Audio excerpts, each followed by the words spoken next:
E já que nós estamos falando da busca pelo conhecimento, a filosofia é um principal instrumento de nós nos perguntarmos quem somos, para onde vamos, as perguntas fundamentais, onde estamos, são feitas pela filosofia. Uma linguagem que muitas vezes as pessoas consideram distante. Na verdade, não é tão distante assim. Muito pelo contrário. As perguntas são fundamentais. E eu estou aqui com um livro que é Filosofia e um monte de outras coisas. Onde eu posso mostrar o livro? Vou mostrar aqui, ó. Vou mostrar aqui mesmo nessa câmera, tá? Sem precisar fechar direitinho. Tá bom, Marcos? Aí, tá bom. Tá aí, ó. Tá ótimo. Esse livro, ele reúne artigos que mostram como questões do dia a dia podem ser analisadas, vistas através desse viés da filosofia. Eu estou aqui ao lado do José Elielton de Souza, que é um dos organizadores desse livro e que vai falar um pouco para nós a respeito disso. Bom, José Elielton, antes de mais nada, boa tarde, seja bem-vindo aqui ao Jornal do Piauí. São quantos artigos presentes nesse livro? São 33 artigos. Uhum. Quem os escreveu? Professores e não professores da universidade, ex-alunos de filosofia, alunos de outras áreas. É uma coletânea de vários autores, né? Tanto da filosofia quanto de história, da literatura, da nutrição. Então é uma coletânea bem variada do ponto de vista tanto temático quanto do ponto de vista da formação dos autores, né? Eu vi aqui, por exemplo, vocês discutindo, tratando, por exemplo, de como espetáculos de dança podem transmitir informações ou mudar pensamentos, ou se são pensamentos encerrados. Vi aqui vocês falarem a respeito da importância de educação, enfim, uma série de assuntos. E aí cheguei à conclusão de que, na verdade, filósofos somos todos nós, né? Então, é verdade. A filosofia, enquanto um pensamento sistemático, é uma coisa. Agora, a atitude filosófica, a postura filosófica nossa no dia a dia é outra coisa e qualquer pessoa pode ter essa postura, né? Essa questão que você estava falando, por exemplo, das perguntas essenciais, né?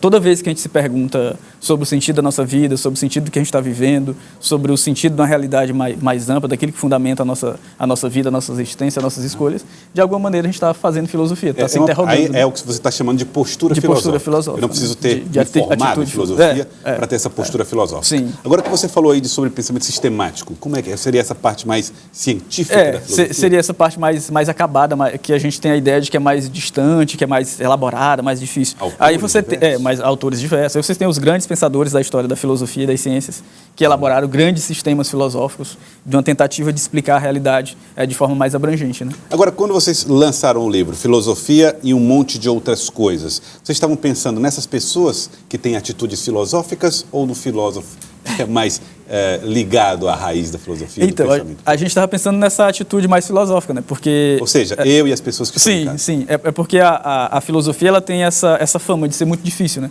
E a gente que trabalha na academia, de fato, reconhece que a linguagem que a gente utiliza na academia para fazer filosofia nem sempre é acessível às pessoas, né? Então, na realidade, o projeto desse livro é um projeto um pouco mais amplo, né? A gente vem de um blog que a gente criou no site da Revestres, né? Que é BR Obrol, o nome do blog, né? Que tem a ideia de fazer reflexões a partir do nosso cotidiano, né? O BR Obrol é uma coisa bem nossa, né? Sim, bem. Então, a ideia é que, e é uma ideia que caracteriza a história da filosofia. A filosofia faz grandes interrogações, mas essas interrogações são sempre provocadas pelo contexto e por um sujeito situado, né? Não é um ser atemporal que faz a pergunta. Sou eu, é você, são as questões do nosso presente que levam os filósofos a elaborar essas grandes teorias. Então, a ideia... É eu, você, pessoas que estão vivendo numa profissão, numa cidade, dentro de um contexto, com problemas reais ali daquele contexto, daquele tempo, né? E aí é que vem uma questão. Nós temos problemas reais, problemas efetivos. Muita gente considera que a filosofia não tem capacidade para resolver esses problemas. Elas, na verdade, lançam questões e isso não tem resultados práticos. Sim. O que você diria para as pessoas que imaginam que a filosofia não traz praticidade? Então, essa é uma pergunta que sempre aparece para a filosofia, né? De fato, no sentido comum que a gente tem de praticidade, a filosofia, de fato, não tem essa imediaticidade que o nosso mundo exige, né? Agora, ela é fundamental para que a gente reflita sobre os limites e as possibilidades desse mundo que a gente está, né? Então, ela não tem uma face prática que a gente consiga identificar com muita facilidade. Mas você não consegue solucionar os problemas que a gente tem sem que a gente faça essa reflexão, sem que a gente tenha essa atitude mais crítica que a gente estava fazendo menção anteriormente, né? Agora, José Elielton, muitas pessoas hoje, nesse tempo atual de Brasil dividido, de mundo dividido, Sim, assim, muito polarizado, há sempre uma desconfiança. Quando você lança um pensamento ou um discurso, seja através da arte ou através, sei lá, do jornalismo, que seja, existe sempre aquela questão assim, do que você está querendo me convencer? Aí a pergunta que eu faço para você é a seguinte, é papel nosso, da sociedade, dos pensadores, quem quer que sejam eles, entregarem pensamentos prontos para a sociedade? Ou como é que faz para elas refletirem e chegarem às suas próprias conclusões? Então, a filosofia ela não quer trabalhar com respostas prontas, né? Ela nasce como uma pretensão de diálogo sempre, né? De um diálogo racional, fundamentado, coerente. Então, a atitude da filosofia é sempre desconfiar de um pensamento pronto, né? Se alguém chega e te dá um pensamento pronto, a atitude da filosofia é desconfiar daquele pensamento, né? O que ela quer é construir contigo, é entrar num diálogo frutífero, fundamentado, crítico, indo às fontes, discutindo o que está sendo posto, para que você construa o seu próprio pensamento, né? O pensamento pronto vai sempre desembocar em determinados problemas, né? Porque é a minha visão de mundo sendo imposta para ti, né? Então é melhor que a gente dialogue sobre as nossas visões de mundo, né? Exatamente. Poder... Agora, e aproveitando que você tem esse estudo, inclusive o José Lialto, ele é doutor nessa área de ética, o seu campo de estudo. Como é que a filosofia e a ética podem ajudar nesse momento a refletir um Brasil melhor e que facilite o diálogo entre as pessoas? Então, esse é um desafio que a gente tem hoje, né? Não só o Brasil, como o mundo, passa por uma certa polarização, né? E uma polarização radical, né? E o que a gente procura é tentar construir pontes para o diálogo, né? Desde um diálogo mais simples, como é o diálogo que a gente está propondo no livro, com outras áreas, com pessoas das mais variadas formações, quanto um diálogo mais fundamentado do ponto de vista das grandes disputas que estão tendo, né? Agora, é fundamental para que haja o diálogo que as duas partes estejam dispostas a dialogar, né? Uma das questões fundamentais que a gente estabelece para que você dialogue, por exemplo, é que você tenha uma postura fundamentada, né? Não saia do mundo do achismo, né? Então, no mundo que a gente está hoje, você tem, por exemplo, as fake news, que é uma febre, né? Então, eu não posso, por exemplo, acreditar em qualquer coisa que me dizem. Eu tenho que verificar se a informação que estão me dando, e aí é um trabalho, inclusive, que o jornalismo faz muito bem, né? Se as informações que estão me dando batem com a realidade. Eu não posso acreditar simplesmente porque você está me dizendo numa coisa que é absurda e que a realidade está dizendo que não. Então, qualquer debate político hoje, por exemplo, que está colocado, você tem como verificar se aquele debate tem procedência, se não tem, quais são os dados que estão sendo utilizados para se fazer aquele determinado posicionamento. Então, você tem um conhecimento científico, tanto na área de estatística quanto na área de ciência política, para fundamentar as posturas, né? Agora, Lialto, nós fomos educados para ver o mundo apenas em dois lados, norte, sul, sim. Sei lá, branco, preto... eu, você, essa questão, o mundo está sendo visto de maneira simples demais. Como educar pessoas para ver o mundo com a complexidade que ele tem, a realidade? É você reconhecer que o processo humano é um processo de diversidade, né? Essa dicotomia, né, branco-preto, esquerda-direita, negativo-positivo, são visões extremamente complicadas, né? Porque ela leva sempre aos extremos, né? A realidade não é só preta e branca, né? Se a gente quiser brincar da história do filme, né, do 50 tons de cinza, se cinza tem 50 tons, né? Imagina as diversidades que a gente não tem. Então, uma educação para a cidadania, uma educação para a democracia, uma educação para uma sociedade tolerante, tem que levar em consideração justamente essa diversidade. Diversidade de pensamento, diversidade de opiniões, enfim, a diversidade no seu sentido mais amplo do termo. É só aí que a gente vai conseguir, por exemplo, superar as dificuldades que o momento atual, não só no Brasil como no mundo, coloca, né? Então, educar para a diversidade, para o respeito para com o diferente é fundamental, né?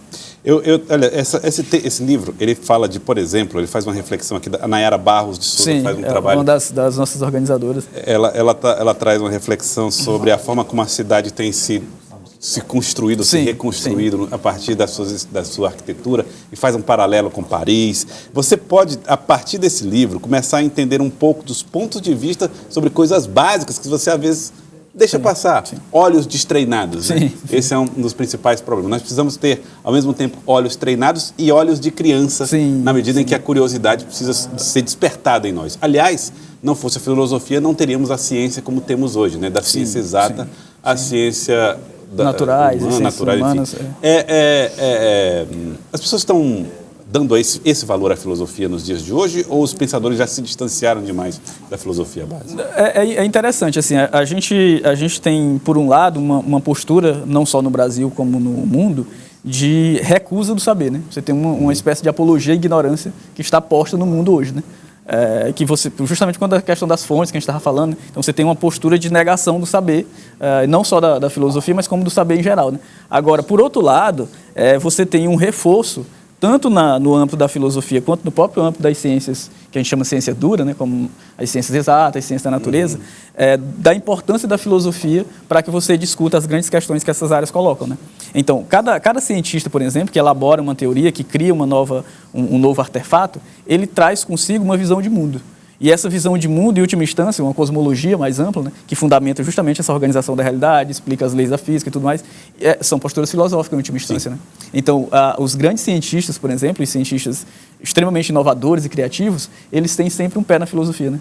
A gente estava conversando antes, você estava falando do Marcelo Gleiser, né? Marcelo Gleiser é um físico, né? Agora, o Marcelo Gleiser tem uma postura extremamente filosófica, né? Ele tem um apreço pela filosofia muito grande, é um grande leitor da filosofia, e como ele está no nível de elaboração e de criatividade muito grande, ele está numa zona fronteiriça ali, por exemplo, entre a astronomia e a filosofia, porque ele já está no nível de abstração, o pensamento dele, que é muito próprio de uma tentativa de uma teoria mais abrangente, que é própria da filosofia. É verdade. Inclusive, ele agora recebeu o prêmio Templeton por conta da capacidade de dialogar com as religiões. Veja você, olha a dificuldade de um cientista, um físico, agnóstico, que tem essa capacidade e facilidade de dialogar com aqueles que creem em Deus. Sim.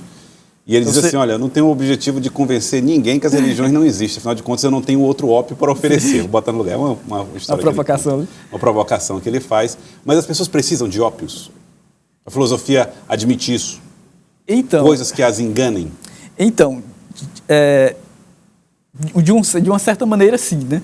Assim, tem pessoas que não estão preparadas para serem autônomas, para serem livres, né? Você vê que tem pessoas que, com a mesma fé e a mesma intensidade que ela se apega a uma grande mentira, quando se descobre que é uma grande mentira, ela passa a optar por um outro também da mesma intensidade, né? As polarizações, por exemplo, que a gente estava falando anteriormente, são muito típicas desse tipo de atitude, né? Então, você tem pessoas que são extremamente apaixonadas irracionalmente por uma determinada postura. Parece, a gente estava falando de futebol anteriormente ali, né? O jornal. Sim. Parece a postura do futebol, que é uma postura que você não questiona, né? Não tem como você, o time A é melhor que o time B. É uma discussão infinita, porque é do âmbito da paixão, né? É do âmbito do afeto, né? Das volições, não é do âmbito do racional, né? Então, tem muita gente, aí os níveis de consciência são muito variados, né? Mas tem pessoas que, de fato, precisam crer em alguma coisa, ainda que essa coisa seja... O Nietzsche, que é um dos filósofos... muita gente conhece, ele tem uma frase... que matou Deus. O filósofo que matou Deus. Ele tem uma frase clássica deles, que tem gente que prefere acreditar do nada a nada querer. Ele precisa estar acreditando em alguma coisa, ainda que essa coisa seja uma grande ilusão, uma grande fantasia, né? Mas ele precisa para poder dar sentido à vida dele, senão... Vem o quê? O desespero, né? Assim. É verdade. Olha, eu queria agradecer, viu, José Elielton de Souza, muito obrigado pela participação aqui conosco no Jornal do Piauí. Sugiro a vocês que procurem o livro Filosofia e um monte de outras coisas.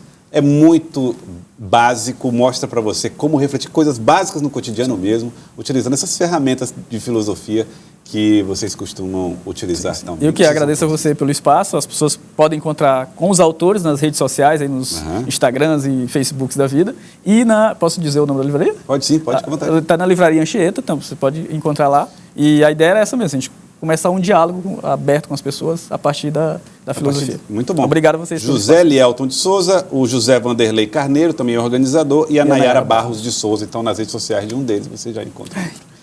Muito obrigado, Elielton. Obrigado por ter vindo. Muito obrigado mesmo.